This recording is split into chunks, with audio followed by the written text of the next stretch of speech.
Whenever we embark on any endeavors, anything with regards to invoking a good spirit, invoking teamwork, leadership, all of those principles in each individual, we always want to acknowledge the Creator for what He's bestowed upon us. With all reverence and gratitude to Creator for the blessings bestowed upon us on these sacred grounds that we call our home, we thank Him for our ancestors all across each state and the archipelago of the Caribbean islands and beyond. For they left the instructions handed down by signs in nature and in the heavens.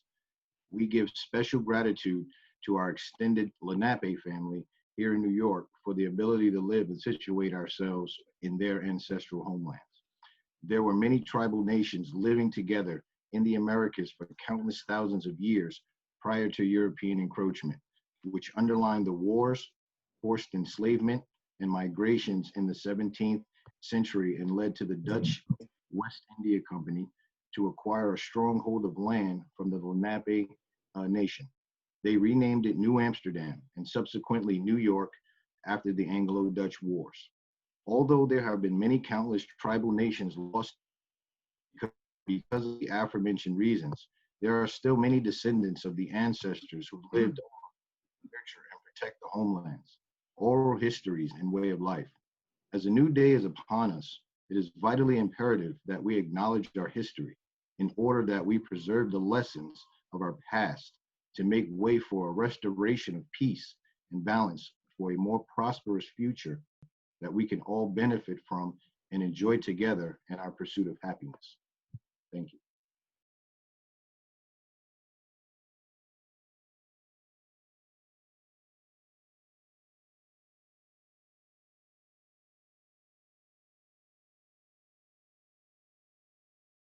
Listen, welcome everybody. It's so good to see you all, and some faces we haven't seen in quite a while, and a few faces I don't think we've ever seen here. So what a wonderful gift this afternoon. So lucky to have Chip as our host.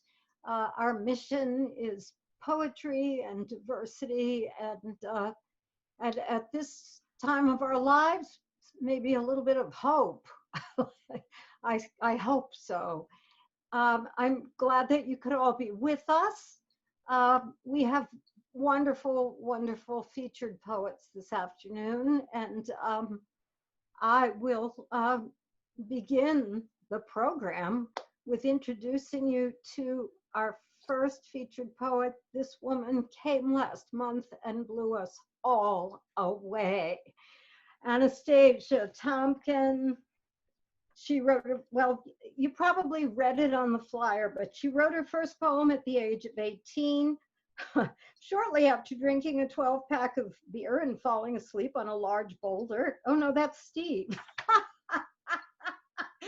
Anastasia did not fall asleep on a boulder. But it makes it really interesting, Anastasia. Can we keep that? I'm wearing the wrong glasses, obviously.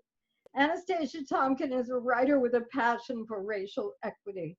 She is an administrative coordinator at Common Justice, the first alternative to incarceration program in the country that accepts people faced with felony charges. She holds a degree in French and Spanish from the University of the West Indies and is a certified mediator. She produces monthly articles for her blog on Medium and recently released her first book, a poetry collection entitled Delusions of Grandeur. What a pleasure to introduce Anastasia Tompkin. Wow, hi, thank you so much, Maggie.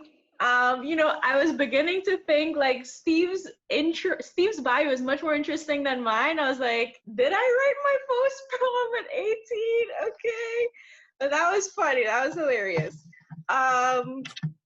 So thank you for bringing me in. I just want to say thank you to Chip as well for, you know, just inviting me into his poetry family. Y'all are great. I had an amazing time last month, and I know today is going to be awesome as well. So yeah, I'm gonna do some readings from my book, Delusions of Grandeur. I'm gonna touch on like different topics. I don't want to just do one thing. And I think I'm gonna start us off light and just positive and airy and great. So I'm gonna do this poem called Art, A-R-T. Um, I am art, and my art is me. I arc and I flow in imperfect symmetry. My art embodies sentences, expressions of infinity, stanzas and paragraphs of delicate and indestructible embroidery. My art can be potent, it can be contagious. Invisible tentacles that creep from the pages, latch onto your spirit, injecting what I want you to feel, what I want you to think, and birthing your own ideas. My art is my body, how I use it as a shield, to please, to entice, to dominate, and to yield. While I stab daggers of hatred into my reflection, my body never fails me. It produces its own satisfaction. It does not need my approval to fall this way or that. It is satisfied with its hue and its amount of fat. My art is my nature, the force behind my eyes, the traits that I love, the traits that I despise. Art cannot be defined, only recognized. And I am the medium, the message, the audience, and the artist every day of my life. Okay, so that was one.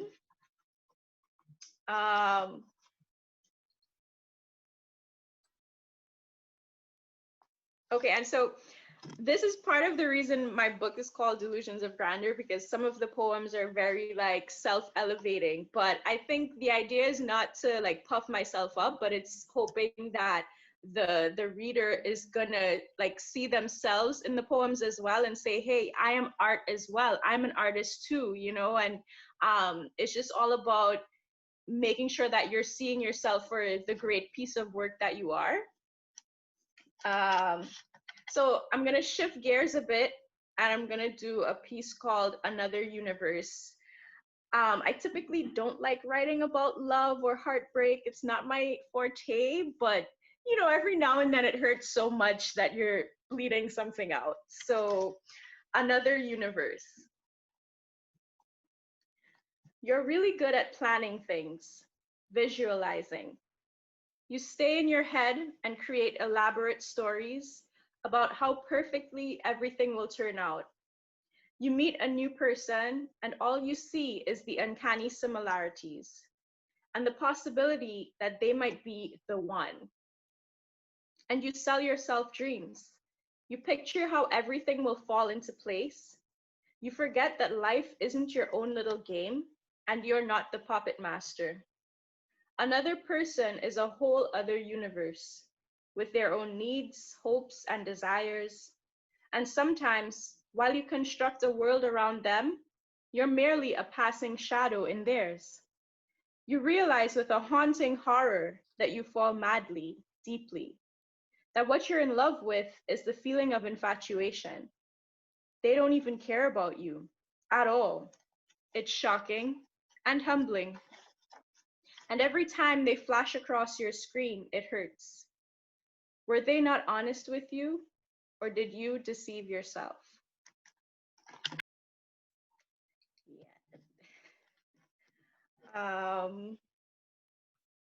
So Chip, could I get a bit of direction here? Like, should I just go ahead and flow Yeah, in? keep on. Just keep on. Okay. Yeah, you're doing Yeah. great. Go with the flow. Okay, awesome. And Thanks. you know you're going to have to read my poem. The one The on one page you like? 60.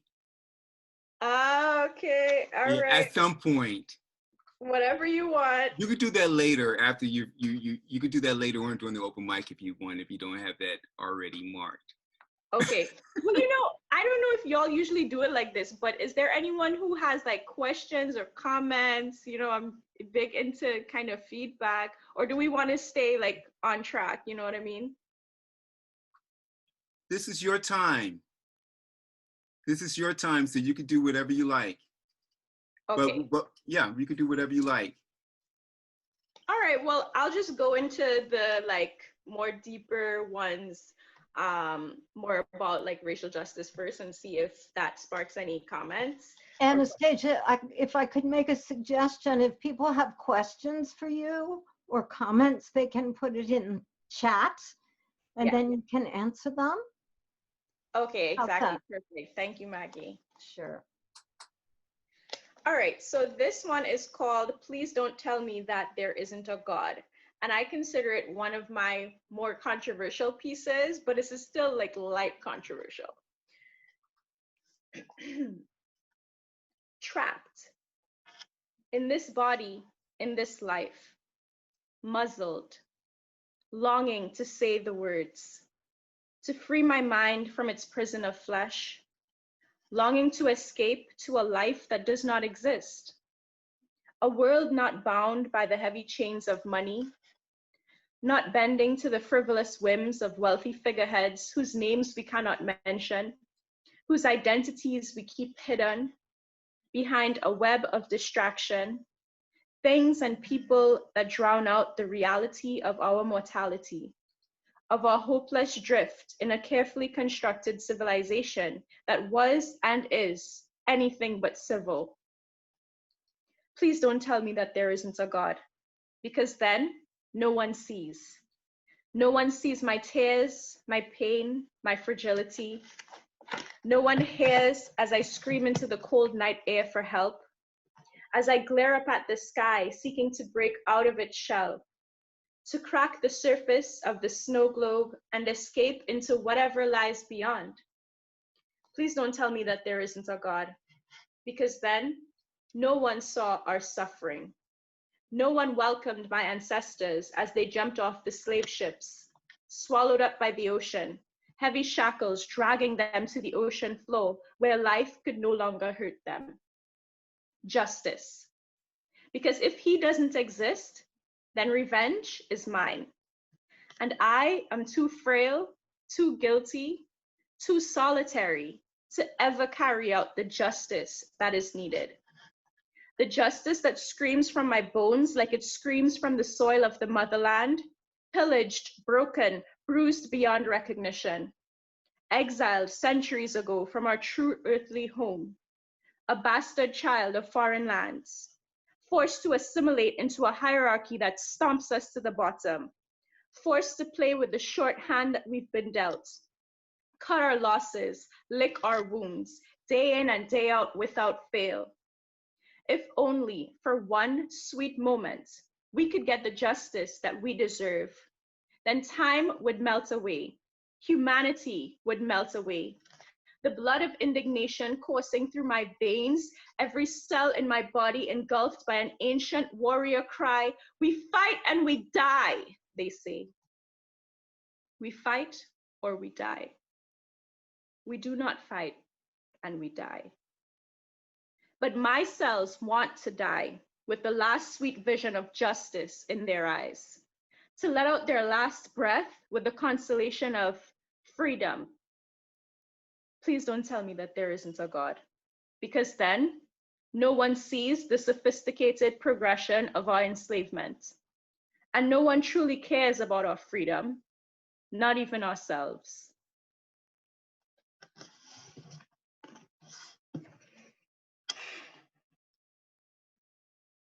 It's definitely one of my favorites.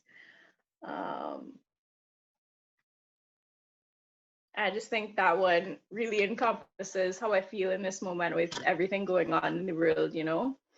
I think for a lot of us, you know, whatever our racial, ethnic background, like the ones who care about true justice and freedom, it's such a disturbing, depressing moment. And I just want to encourage everybody to, like, you know, do what you need to do to cope and to self-care. And, you know, for anybody inclined, you know, seek God and spirituality and faith. And we just got to find something that takes us through this moment. Yeah. So in that same vein, this is also one of my favorites. It's called My Eyes Mourn for the Eyes We've Lost. My eyes mourn for the eyes we've lost. Every day they dream. A distant memory of beauty defined by its own terms. The pain of so many souls forced to see differently. Embracing the antithesis of themselves, chastised for what they are not. My eyes are willing to see what we are. Remember the beauty of creation, of creativity, of movement and rhythm, and the very birth of humanity, on plains as lush and fertile as our wombs. The first man and the first woman drank the sun's rays for sustenance, and we were carved from the blood of their juices. Do you remember? My feet mourn for the feet we've lost, feet that anchored itself in the soil, feet that were swift and agile and danced. My, how they danced. The leaping and prancing and twirling to the beat of life, to the beat of love, to the beat of everything we are. Do you remember? My hands mourn for the hands we've lost, hands that braided and stitched and weaved, hands that trailed our waves with a delicate precision, hands with skills etched into the lines that crisscrossed our palms. So many hands were lost. And my body will mourn. My soul will remember. My being will lend itself to everything we are, and everything we've lost will find itself again. Ancient eyes, hands, and feet will find a vessel in me. Selah. All right, and I'm gonna kind of round it off with one more. I am a word. It just feels really strange, like just powering through poems. Oh, it's great. Okay, thanks. So and it's yeah, fine if you do too. okay. So the last one for now, and I'll pass it back to my great host, is I am a word. I am a word, a vision, a legacy still being written. I am regal, royal, a queen that needs no throne. I am more valuable than wealth itself. I cannot be contained. My mind will dominate itself and forever be unchained. Freedom courses through my veins till I am no longer human. I am immortal. I am one with the sun that rises every morning and transcends the buildings made of mere brick and stone. I am not this flesh and bone. I am a word, a vision, a legacy still being written. Thank you. Nice. And just so you know, Anastasia, you do have other messages. Nina Yabelle says, so beautiful and tearing. Barbara says, poems are powerful and relevant. You know, so you have some wonderful work. Everyone's loving your poetry. I'm in love with the mind, soul, and breathing heart of Anastasia's poetry. That's from Crowdbird. You know, so everyone's loving what you're doing, and thank you so much. Do you have another one to share now? All right, thank you all so much. That really means a lot, all the support. I think I can go ahead and do the one that you like, Chip. It's short and sweet. It's called The Great Unknown. It's in a similar vein to the others. Mm-hmm. What lies beyond? What lies beyond this life? Of buildings and business and beauty, of lust and love and liquor, of pain and death and sorrow and hate, of fear and salt, and everything imaginable. What lies beyond? Nothing else interests me but what lies beyond. Oh. Thank you. Thank you so much. That was so beautiful, Anastasia. Thank you. There's so much power and yet expressed in such a delicate, sensitive way. It's just gorgeous work. Thank you so much for sharing with us. It's such a pleasure. Chip, do you want to say anything before I introduce the next feature? Yes, I just wanted to say thank you so much, Anastasia. I think that your work is just incredible.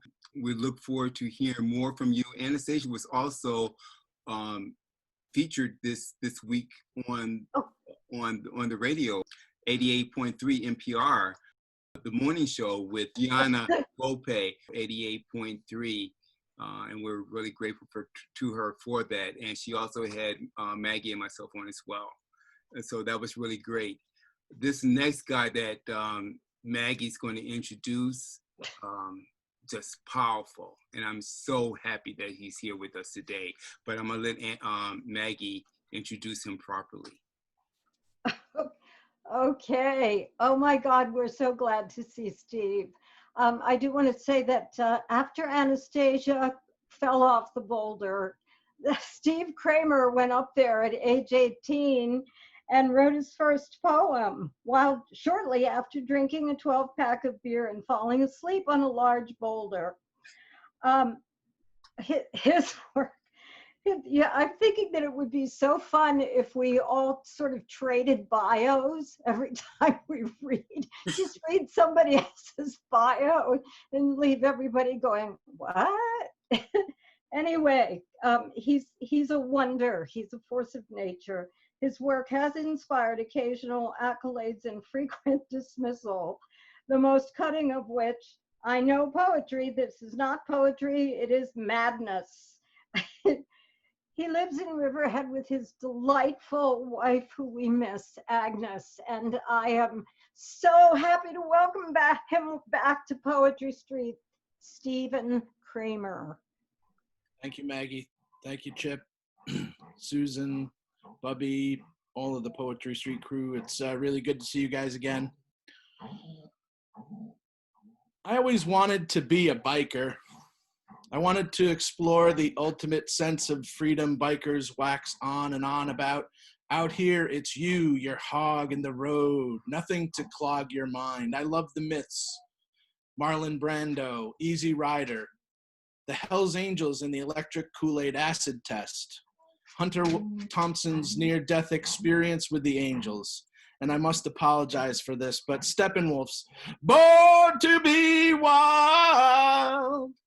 The endless string of reruns where biker gangs invade towns, terrorize the streets, corrupt the youth, and ride off with a middle-class, sweet young babe in the bitch seat of the gang leader's hog.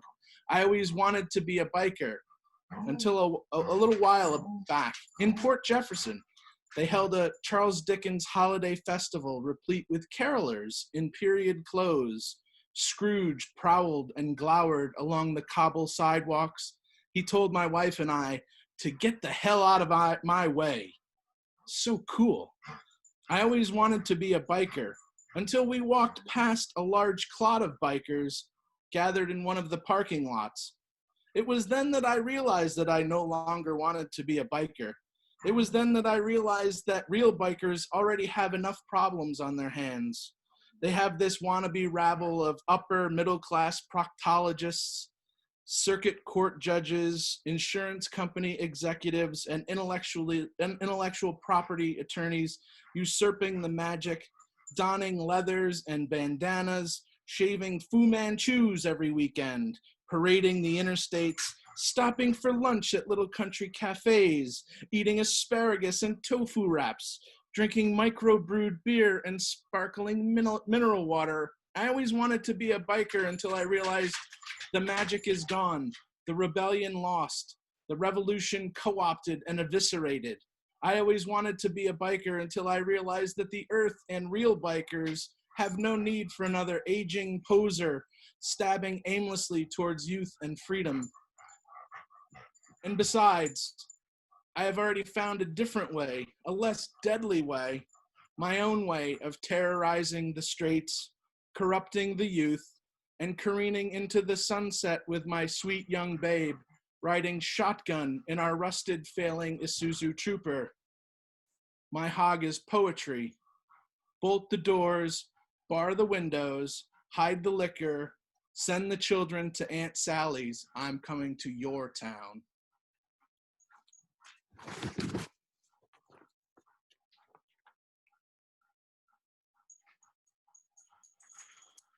Wisdom in 3 parts. 1, mustard.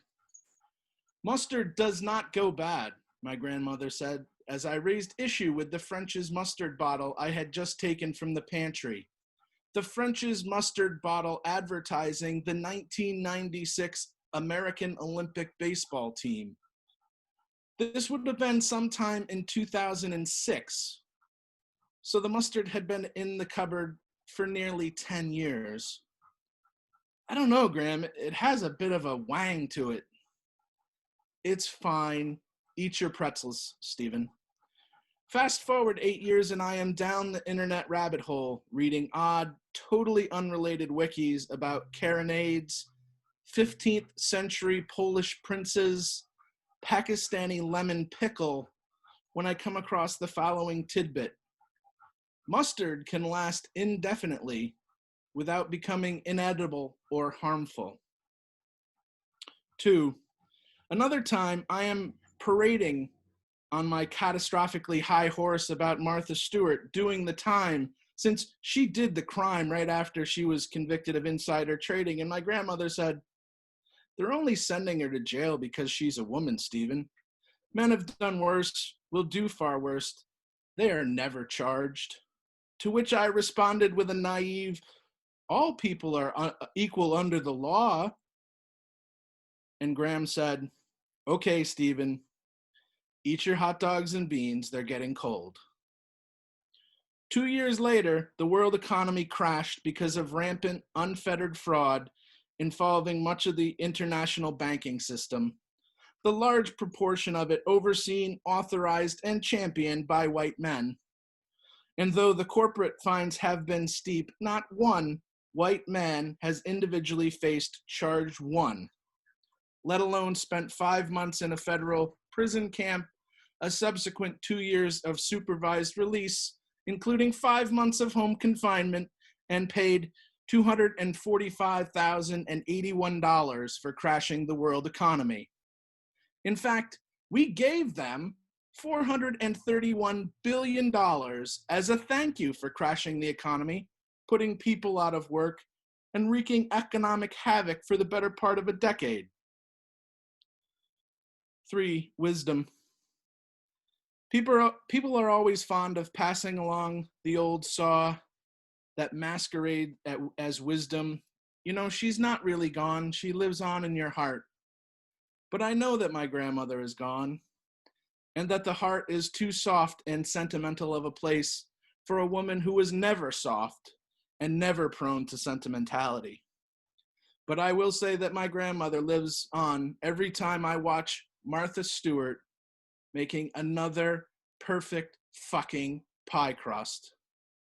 Every time I squeeze mustard onto a hot dog, and every time from atop my catastrophically high horse, I think I know anything with certainty.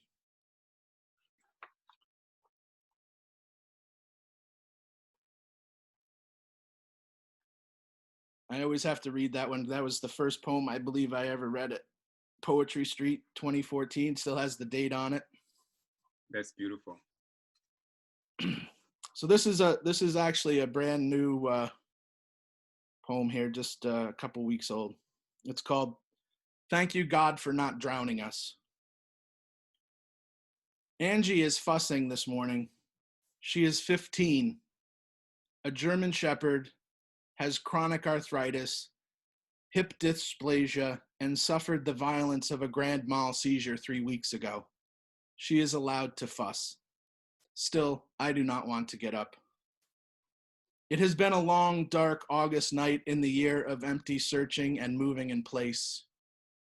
But Angie's fussing is not temporary complaint that can be assuaged with kind words, reassurance, or my standard plea.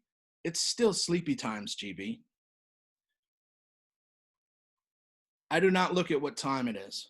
I will immediately calculate the hours of lost sleep. In the year of empty searching and moving in place, these hours are fine grains that become fragile sandstone. After caring for Gigi, there is a rumble of thunder while I wash up the ceramic remains of the previous dark night. The farm sink is etched by use, acid, and the erosion of bipolar leaking faucets, the solution to sandstone. The rumble is distant but loud enough to trigger an instinctual scan of sky beyond the high windows above the sink.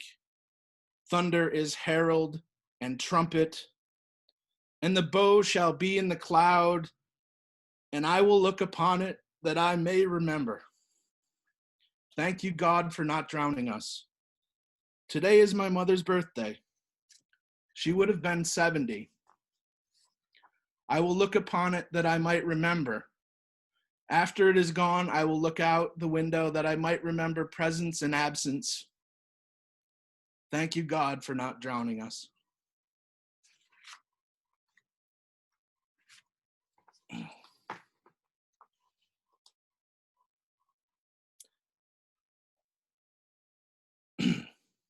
And now for something completely different.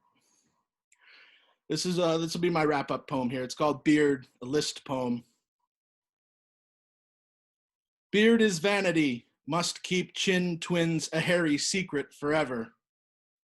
Beard is 33 1/3% on the way to becoming an outlaw biker. Beard lacks a Harley-Davidson motorcycle and a taste for the piquant violence of criminality. Beard can be pulled roughly or stroked gently, mood and company depending. Beard is international man of mystery, but drinks domestic due to ongoing budget constraints. Beard is doctor saying, "You look much older than you are with that graying beard. You should shave and look your age." Beard is also convenience store clerk selling beer saying, "You don't look that much." Beard does not know who to believe, but prefers the clerk's sort of left-handed, kind compliment. Beard decries the despoiling of Mother Earth by the greedy tentacles of the military-industrial complex. Oh, sweet liberal, innocent Beard. Beard has saved 7 shirts from the rag bag since being allowed to trend toward its full, wild glory. Beard is a living, continually increasing bib. Beard is CIA witness protection disguise for pudgy, baby-faced ex-KGB assassin. Knock, knock, KGB. Oh, sorry, Jehovah's Witness. Beard is Santa Claus. You should see the way that children stare at Beard. Beard ensures that although I will never approach Whitman the poet, Whitman the Beard remains an attainable dream. Bury Beard, not on the lone prairie. Beard is now poem. Beard is torn by this development, feeling honored and exploited. Beard is nicknames, simply Beard, the Bearded Wonder, Beardo, ZZ Beard, Little Beard Blue, Beard the Impaler. Beard ensures brief high school dream of being CEO of anything is dead like Stalin or New Coke. Agnes does not trust Beard at this length. She claims Beard is plotting the overthrow of Face. I cannot blame her. Beard is treacherous, devious, and dark. Beard betrayed Jesus. Beard broke treaties with the Indians. Beard is politically incorrect, still referring to Native American, First Nations, and Aboriginal peoples as Indians. Beard assassinated Garfield. Beard allowed short-range missiles into Cuba. Beard abducted the Iranian hostages. Beard flew planes into the towers. Beard cannot be trusted. Beard is human. Beard the poem grows lush, bushy, tangled, much like Beard the Beard. So I will conclude by saying that this world continually scares the ever-living shit out of me. And Beard is mighty, mighty shield. Thank you, everybody. Wow. Thank you, guys. Let's all unmute for a moment and give some hearty applause for these two fabulous poets. Stephen, thank you so much. So happy to have you back. And Anastasia, thank you so much. Awesome. You kick ass, Steve. Yes. Chip, I will turn it over to you. Once again, we appreciate you being here, and we want to hear your poetry. And I know Steve is going to give us at least a couple more poems because I have to hear White Privilege. I have to hear that. So hopefully we can make that happen a little later on, Steve. Sure thing. All right. Thank you so much. Thank you so much. And for those of you who want to read, just send us a chat, your name in the chat. I just want everyone to know that Steve Kramer is on our YouTube channel, Poetry Street on the Road, which can be found on the website, which is poetrystreetontheroad.com. And he's on episode 6. And Nina Yabelle is also on Poetry Street on the Road, episode 3. There are 9 episodes of Poetry Street on the Road, as well as the film, which all can be found on poetrystreetontheroad.com. Ladies and gentlemen, please allow me to introduce to you our friend, Nina Yabelle. Hello, I'm Nina Yabelle, and I'm going to read some poetry. Thank you, Chip, and thank you, Anastasia and Steve. I just adore you both. It's so great to be here. I love the fact that you're continuing to do this. It's really great for all of us. So this poem I wrote fairly recently, and I'm struggling with it still, so it's not really finished. Poems are never finished. This is called Tampa Airport, 2012. Under stars, too far away in time to be touched, longing turned to memory of flitting green eyes. Chances are, in song and laughter, I caught fireflies on Richie's stoop, scents of honeysuckle still in the hedge, August hot, unworn concrete steps. Love was born there in this boy's heart.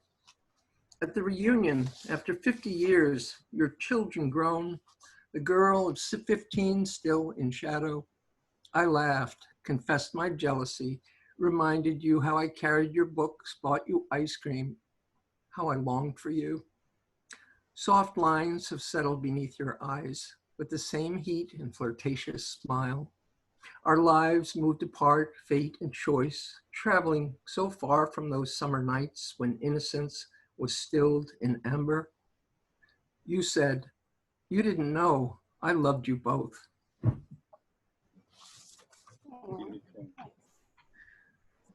Thank you. Do you have another one you'd like to share, Nina? Sure. This is a prayer to my higher power. It's sort of a takeoff on Our Father, the Our Father. Our program creator, great simulator of mankind, who art in the Pleiades. Expansive be thy name, thy branches will come, thy strings be done.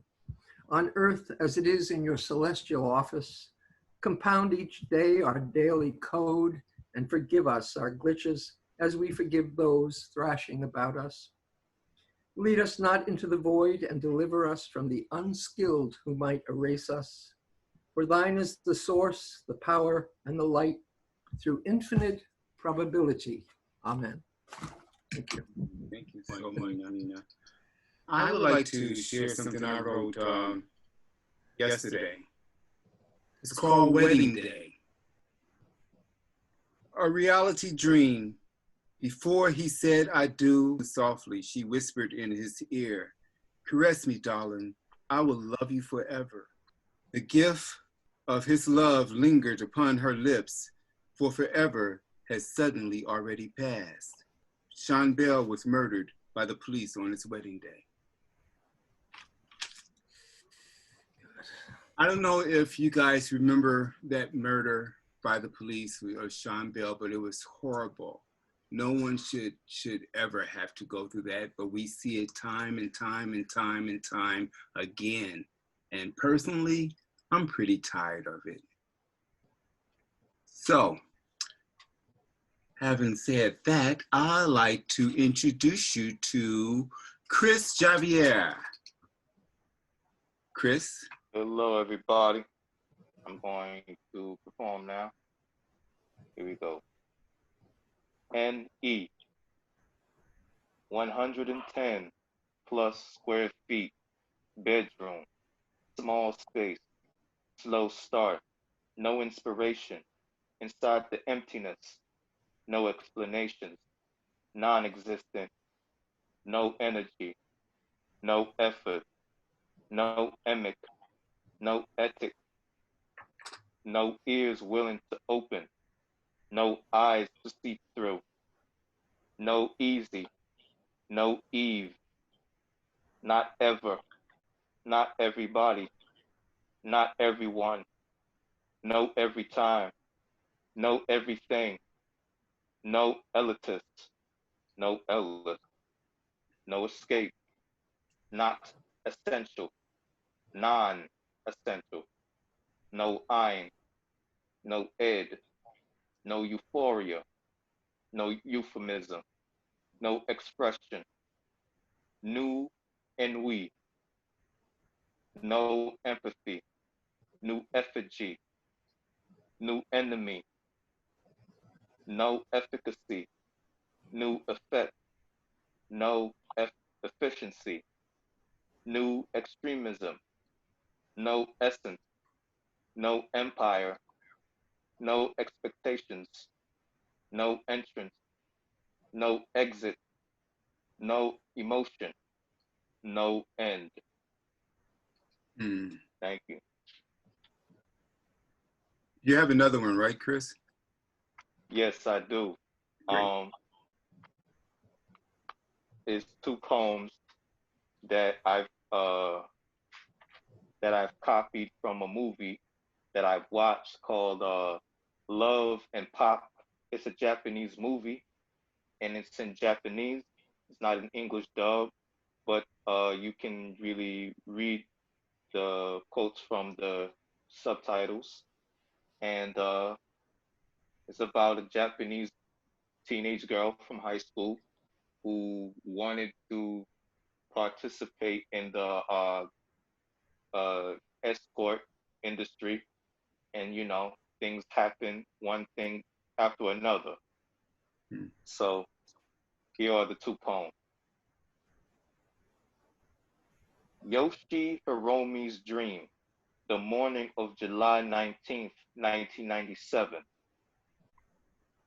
Halfway up a very tall mountain, a fat man I've never met is forced by a guard to gather mushrooms. It could be an exercise. It could be a punishment. The mushrooms have a shape that I've never seen before, like shumai. They're dry and caked with powder after gathering in two places. The fat man finds a scorpion stuck on a rock. It's small, red, and green. I can't do this, he says. If I get stung, I'll die. The fat man pleads to the guard. But in his navy blue uniform, the guard pretends not to hear. Yoshi Hiromi's Dream, the night of July 19th, 1997. I was feeling my way through a dark, narrow underground hallway. At the end, there was a big old refrigerator. The door was covered with rust and was heavy. It made a nasty noise when I opened it.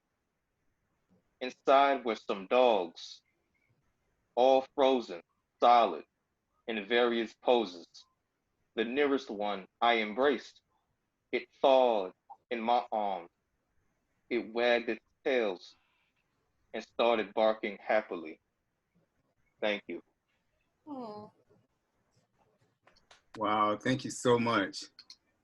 Thank you so much, Chris. I really appreciate that. Those poems were very powerful. Next, we have someone else that has been on Poetry Street on the road.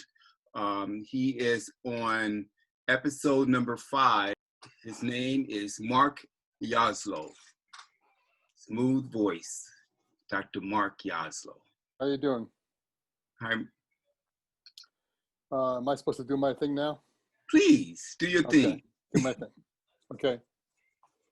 All right. I have 2. Okay. Okay. I live with 3 women. I live with 3 women. I live with 3 women. That alone is an expression of madness. One who thinks she has the most power is a malignant narcissist. One with the most power is 85, claims to be deaf, and is purposefully annoying, as betrayed by her little grin, as she is fully capable of hearing expressions of exasperation and insult. And one, out of love for me, has led me into this living hell. My eyes are subject to constant images, bedheads in a variety of shapes, worn out nighties, shuffling house slippers, hairless butts displayed when bending over to pet one of 4 cats that have invaded the quiet I normally have in bright autumn, snowy winter, and early spring. This is the summer curse of a large house. I can claim madness indeed, but this is not my greatest source of complaint. No. My greatest chagrin lives in the poetry selections of the New Yorker magazine. Purposefully obtuse tossed salads of words slammed together for effect betray the greatest lack of editorial talent in our age. I mean, good God, they suck. I am to be so impressed by allusion, suggestion, metaphoric meandering, rhythmic writhing of phrases that immediately communicate covert, meaningful decisions such as, that sounds stupid, I'll put that in, those New Yorkers will love it, love it, love it.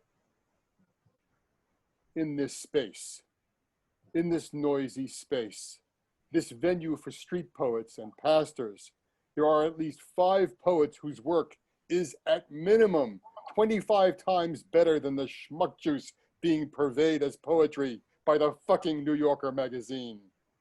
And if you give me a moment, I'll tell you what I really think. That's one. Love it. Here's the other. Indeed. Indeed, I do remember when the darkness surrounded me, when the sound of a human voice was enough to split my skin, enough to bleed me out into darkness. So I walked out on a moonful night when the trees were bathed in gray-white silk and entered the woods I had been warned against so many times in childhood. I found a log in a small clearing that seemed a safe place within all of my madness. I asked to be forgiven. I asked to be forgiven for who I am and what I am.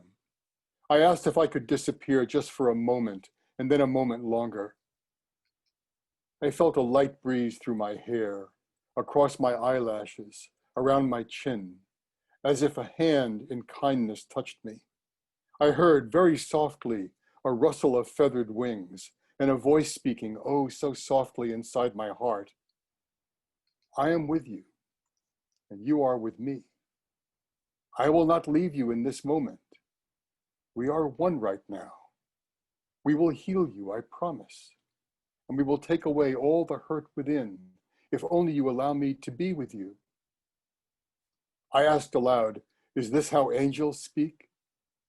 I heard your wings again folding as you sat next to me and breathed with me so that I could inhale the night-sweet honeysuckle, gather night mist on my cheek, and see the silky gray-white moonful night all around me.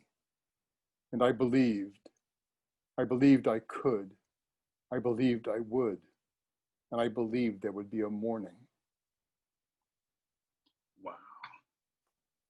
That's it. That's it? That's Okay, it. well, thank you so much, Mark. Again, you can see Mark on episode 5 of Poetry Street on the Road, as well as on the film. Our next poet is Doreen. Okay, thank you, Doreen. And where are you from, Doreen? I'm on Long Island on near Valley Stream on the southwest side of the island. Okay, great. Southwest end. All right, thank you and welcome. We know her well. Thank you, Maggie. Thank you. Okay, so I have a couple of poems, if I may. This is called Before Taking a Dive into Soft Pillows. Throwing my weight around doesn't work. Too many far goners drinking the poison. Gardens of evil thrusting germs into the pool. Don't swim here. Don't drink the water. How about we stop being stupid? Oh, too late. The outlandish bow to the evil and think they have the answers. I chase butterflies and dreams, hide my head in the sand of my choice, avoid shocks wherever possible, although that has become impossible. Conventional wisdom requires an open mind.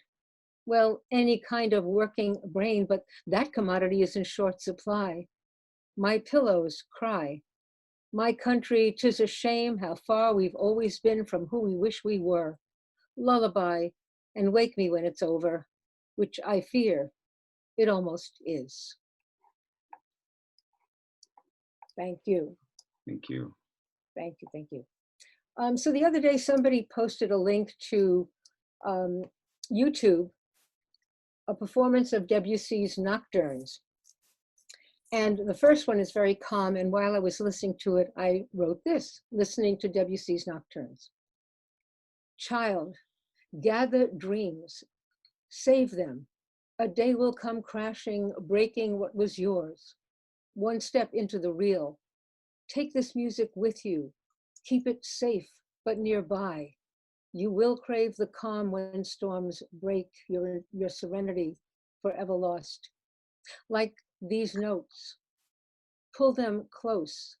Let them wash your fear, your sorrow, your desolation. Hear them as once you heard a lullaby. Let your child self return, feathers of sweet joy. Thanks. Wow, that's so beautiful. Thank you. Yes, so beautiful. Thank you so much for that. My pleasure, thank you. Our next poet we'd like to hear read is Bill Batcher. I have a sonnet, but I'm afraid that it needs a little explanation. On the island of Bermuda, a hot, sweltering day is known as a Sally Bassett Day. Most of the tourists who visit Bermuda have never heard of Sally Bassett, even though her statue stands right in the front of the government building. Sally Bassett was a slave. Suspected of knowing witchcraft in 1729, she was declared guilty of conspiring to poison her owner and sentenced to be burned at the stake. Her execution in June took place on Crow Lane near the harbor on an extremely hot day. Knowing she was guiltless, she faced her fate with quiet dignity and predicted there would be a sign to prove her innocence. A few days later, when the ashes had cooled, a flower known as the Bermudiana was found growing at the spot. This is a picture of the statue. That was, if you go to Bermuda next time, you can go and see her statue of her being burned at the stake. This is the poem. The sun had boiled off the dew from sparse Bermuda grass. Miss Corbusier had brought a parasol to shield her fair white face. The boys and girls were running through the streets. No use to hurry, Sally said to them. The fun won't start till I get there. Her head held high with sweat from heat, not fear. She walked along Crow Lane with measured tread. Chief Justice Outerbridge, for justice' sake, pronounced the death sentence worthy of a witch. She stood in silence. Someone lit a switch to kindle branches piled round the stake, and Sally Bassett died. The day was hot. A quiet purple flower marks the spot. All right, well, thank you so much for that. I'm going to ask Julie Scar to come next. Julie is also on Poetry Street on the road, and she's on episode number 2. Hi, Julie. Love your haircut. Hello. I did it again. I did the thing I do. Okay. Oh, to be alive. Back. Hello. Julie, you know how much I love you. You know what, Julie? I love you too. I think the audio was kind of like a little gargle, so maybe if you can go somewhere else in your home, internet connection's a little bit stronger, maybe we can get you on later on today, okay? Okay, no problem. All right, great. So our next poet, well, you can also, again, you can see Julie Scar on episode 2 of Poetry Street on the Road, which is on our website, poetrystreetontheroad.com. Our next poet up is Karen O'Brien. And Karen, where are you from? I'm on Long Island, and I know you, Chip, from Multicultural Solidarity. Yes, thank you so much. Yes, so thank you for, this is a wonderful way to spend a Saturday afternoon. It's wonderful listening to everyone. I've only written 3 poems. I'm more of a prose person, but I wrote this in a, it was actually a prayer workshop, so I'll share it. I catch myself smiling at nothing, raising my face to the sun, opening to the gift of light and heat. That is me in another form, an inexplicable form, one that is in and around and through and infinite. My heart is full, my mind calm and open, receptive to the wisdom and truth that is always waiting for me to turn towards it, to drink deeply of it. I rest in the moment. No need to make it anything else. It is complete. I am complete. Like a star receiving its own light, I bow my head, present, awake, in love, existing in my own prayer of thanks. It's beautiful. Beautiful. Thank you for letting me share.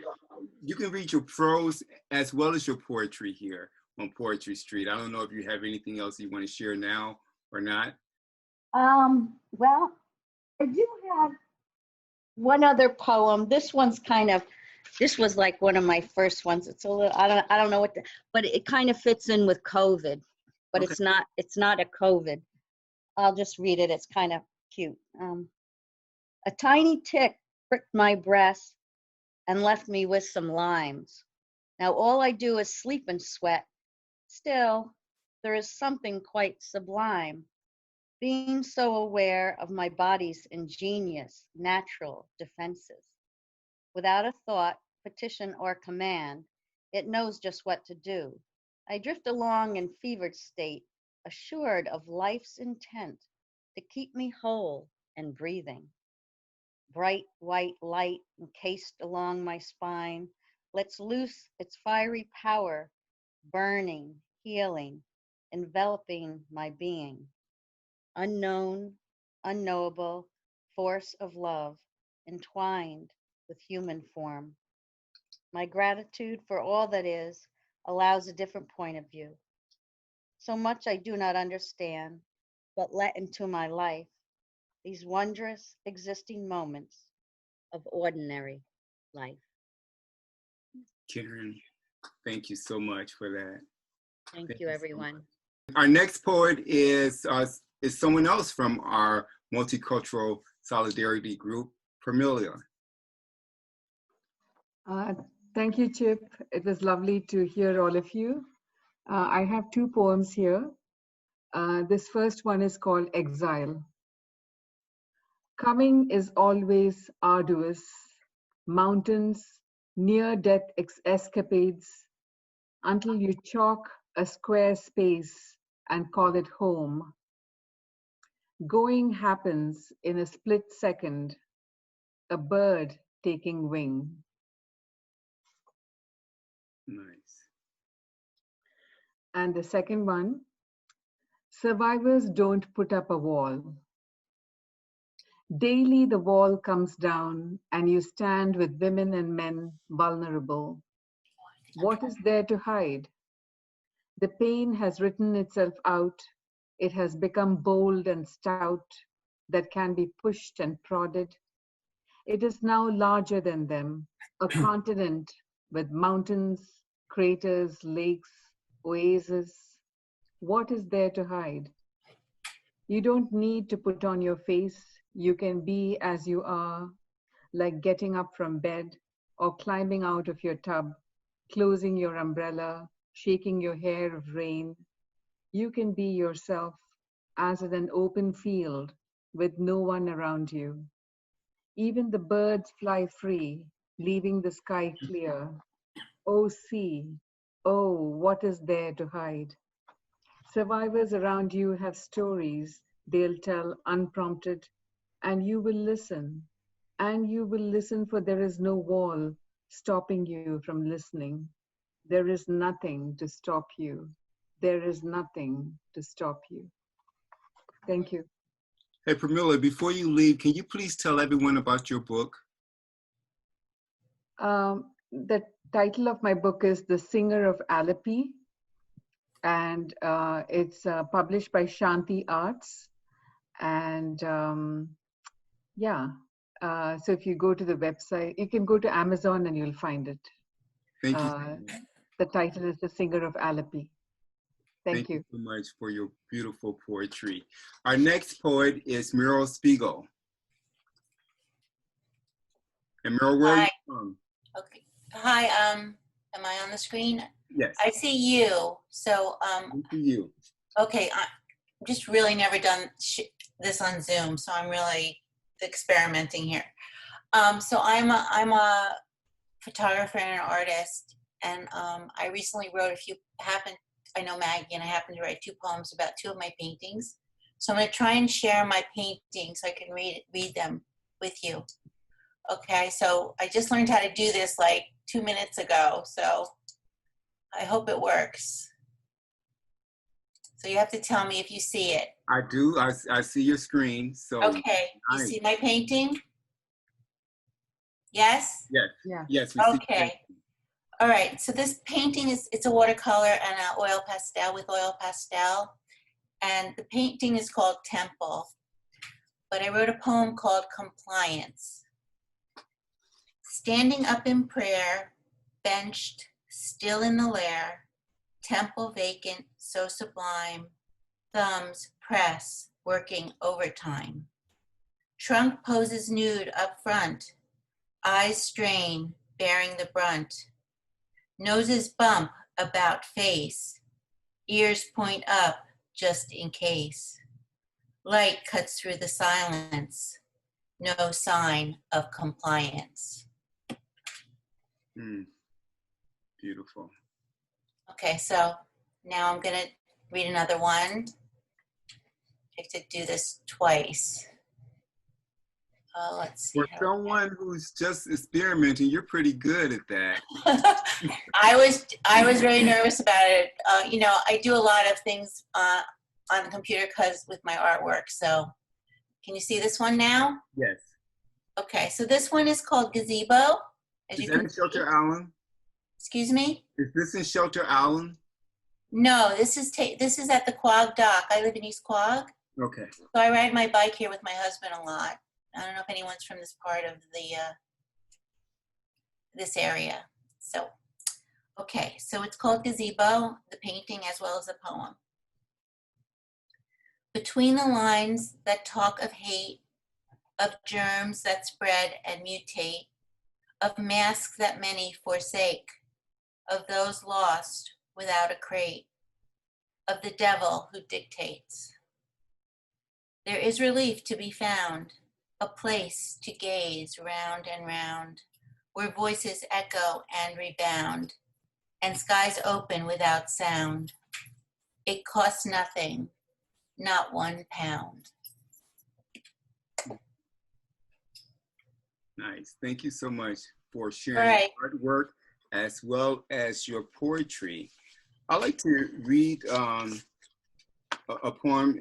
It's called You. The winter sunrise lights my room gently, creeping through the darkness. Light shadows now illuminating the spot on the dresser where I lovingly placed your photo. The birds chirp loudly, awakening my mind from my sleep. They greet me, reminded me of all the beautiful sounds of another day. A perfect gift, my friends say. Hey, you're alive. Well, you can move your limbs here and see, you'll be okay. But since you left, things aren't just the same. The sickness, the loss, I know no one's to blame. The birds are chirping, although lately I only hear the silence loudly. Looking blindly within myself, pulling thoughts from my mind, I stare at the motionless ocean of words that I can never say. The understated quandary of how complicated and hard a simple life without you could be. Leaning on the edge of a futureless past and trusting hope for tomorrow without stumbling through today, I search for questions. I search for answers and peace of mind. With clarity at the window tapping, tap, tap, I hear chirping birds singing praises of a life without a care. I watch astutely, I admire them, I envy them. Finally, I learn from them as they lift their wings and flew away. That's it. That's it. I've had enough of holding on to false hopes of what if I too must be as the birds are, free. Tap, tap. I took your shirt from underneath my pillow along with your photo and placed them inside the drawer over there by the window. Tap, tap.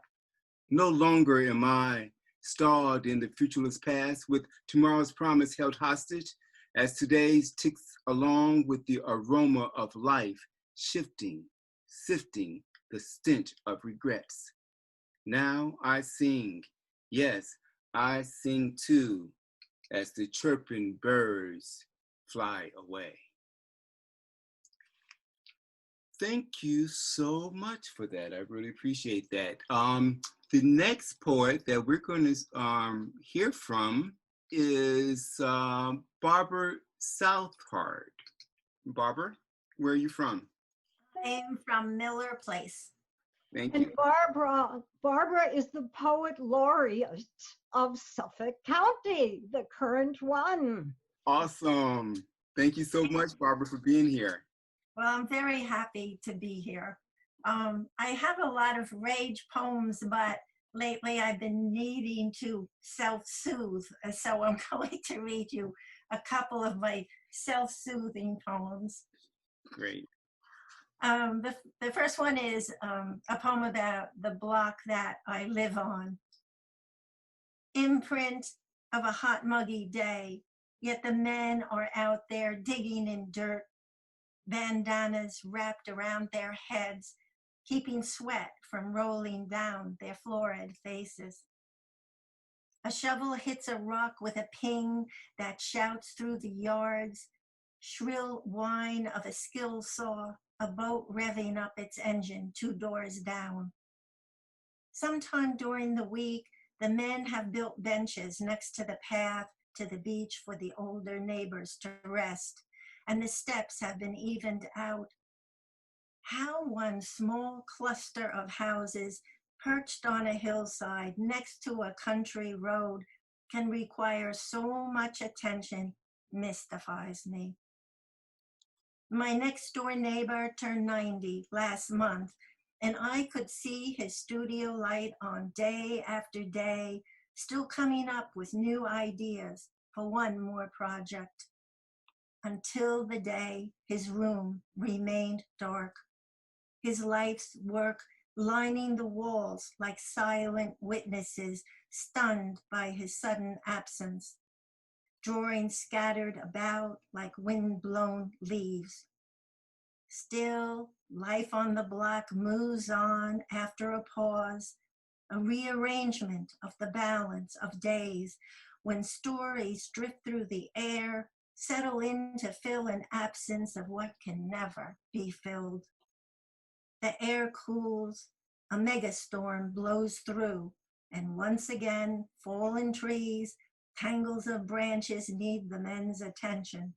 Votes still need to be wrapped for the coming cold. And if it's all right, I'll read a second one. Please do. And this one is a poem I wrote about a neighborhood restaurant that now I'm being nostalgic because we used to go to, but we haven't been able to since COVID. They don't really have a place to have outside seating as far as I know. Mediocre food at best, woodsy decor with touches of kitsch. The place hums with living. Dining room filled with families and friends, flash of tattooed arms inscribed with red hearts, names, dates, meanings known only to their owners. Older kids on chairs play with smartphones or squirm in their seats like 6-month-old puppies. Babies on laps, grasping French fries in their fists or pressed in sleep against their mother's breasts. The bar beyond the glass doors is packed with a weekend crowd, regulars in work clothes stopping off for their Friday night drink, conversations picked up from the Friday before, the end of the week in their voices, their loud laughs. This is a place where someone you know can build you a new deck or tell you how to fix your leaking faucet on their one night out. A week filled with work, always work, juggled with kids getting off the school bus, homework, bills to be paid. Thank you very much. Thank you so much. And this is why she's the poet laureate. Thank you. Thank you so much. I am enjoying so much every poem I hear. It's wonderful. I am so glad, and you're going to hear from Maggie next. But before we bring Maggie on, if there's anyone else that would like to read, I know that Anastasia and Steve are both going to bring something else to the table. But if there's anyone else that would like to read, just please send me a chat so I can put you on the list. Okay, ladies and gentlemen, Maggie Bloomfield. Hi, everybody. There's so much darkness in the world. I'm going to read a poem that sort of adds to that. And then I'm going to read a shorter poem that hopefully is in a better spirit. This poem is called After. The moon is packed away. The sun as dismantled as Auden in his grief demanded. Rivers and oceans are tarred and feathered. Tide pools, rich in petroleum, dot the blood-red sand. Sludge blankets wildflowers, veneers small pockets of wildlife. Bones of the interred, along with fossils of 20th century progress, poke from our nation's La Brea. Noah himself could not stem the flow, save us from floods of melt. No rose lingering above the fray reminds us of what was before complicity destroyed God's simplicity. Money itself has turned black, will not pay for it turning back. Earth, betrayed, has grown up a battered child, exacting revenge on its abuser.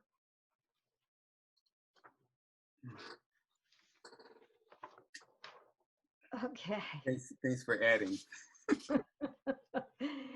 Okay, this one is called Let It Rip. I grow tired of connection. I want collision. I want to crash into love, lust, passion, to shake from my gut in an earthquake of laughter, to soak a handkerchief with tears of pure gratitude and wring out racking sobs of grief. I want to win big, fall hard, land on my keister with a rough bump, excoriate those who hurt me, suffocate those who love me with hugs that verge on grisly. I want to jump into a cold pool, feel my blood dance, leap out, grab the biggest pencil in the world, and write a sonnet that would make Shakespeare lose his shit. Thank you.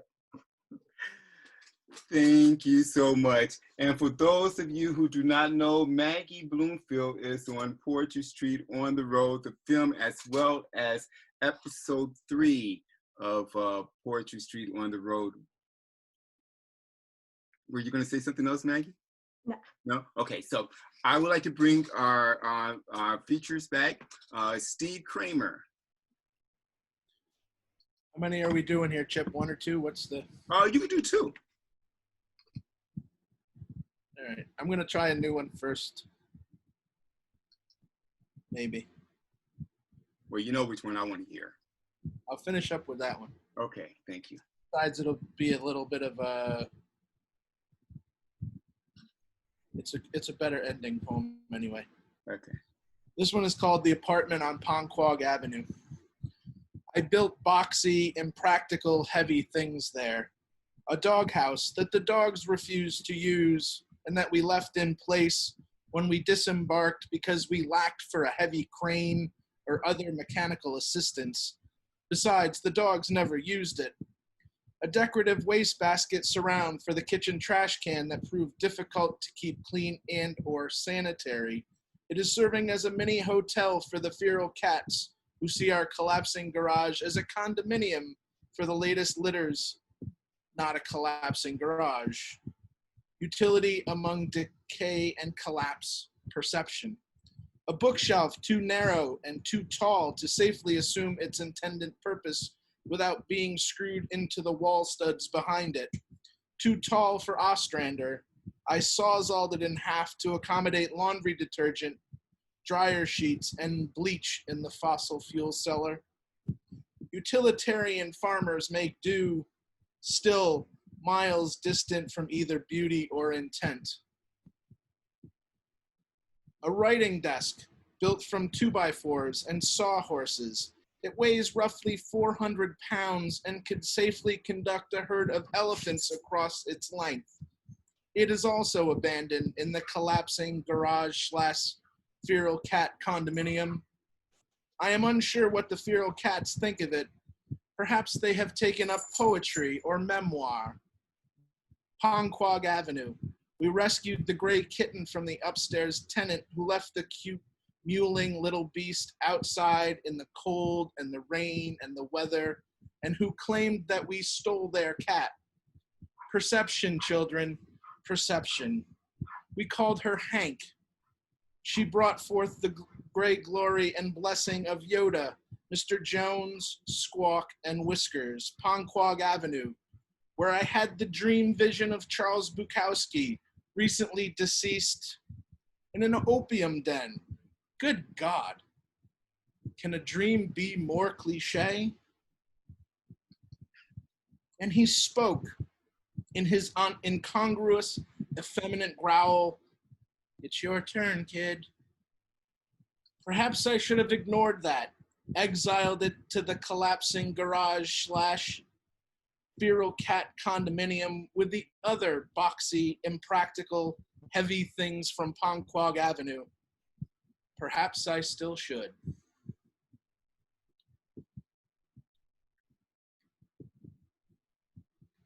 Thank you. This one's for Chip. This is Philando's song. Now presenting a tiny vision of privilege. It began early, a couple of months after I received my driver's license, just below the rise on Glenwood Road in Glenville, New York, where the lights of the state trooper's car flashed behind me and I was asked, license and registration. And it continued through the years, a late night accident shearing one phone pole at the base and snapping another. A traffic stop in college where by generosity alone I was told to pull it into the lot and pick it up in the morning. A late night traffic stop on the New York State Thruway, making an infamous, ill-advised run from Schenectady to Oswego. A rollover into a farm field east of Mattatuck on the North Road. They're growing hops there now, which I find very ironic. A speeding ticket on Sunrise Highway near the Hampton Bays exit where the trooper told me, it's too damned icy out here to be driving that fast, man. A stop here in town in my failing maroon Isuzu Trooper because one of my taillights was out. Another when we were watching a herd of deer on Peconic Bay Boulevard in Jamesport. And finally riding north for our annual Christmas sojourn in Hamilton, Ontario, Canada on Interstate 91 in Binghamton. The speed limit reduces from 65 to 55, but the red car behind is pushing to get around the jalopy in the first lane, so I accelerate 60, 65, 70, 73 to pass the jalopy just in time to fall prey to the most productive, highest revenue generating speed trap in the whole of the great state of New York. Merry Christmas, Kramer's Excelsior. Yes, you are correct. I should slow the hell down. And I could also use a driver's safety course or 40. And I have been working on that. But the larger point is one of luck, demonstrable by the sheer volume of my interactions down the years with law enforcement on the highways, byways, roads, and streets of our country. It is not the mythical, farcical luck of the Irish. It is the luck of the DNA draw. The luck of being born with white skin. Because, my friends, were it not for my white skin, any one of those interactions might have, could have gone terribly, horribly, and awfully wrong. Bang, bang, bang, bang, bang, bang, bang. Steve, I love you, love you, love you, love you. Can you please tell everyone about your book? You have a book? No books. No book. Okay. Well, you should have a book, and we look forward to hearing from you more. And again, he is on Poetry Street on the Road, episode 6. It's all about Steve Kramer on episode 6, everyone.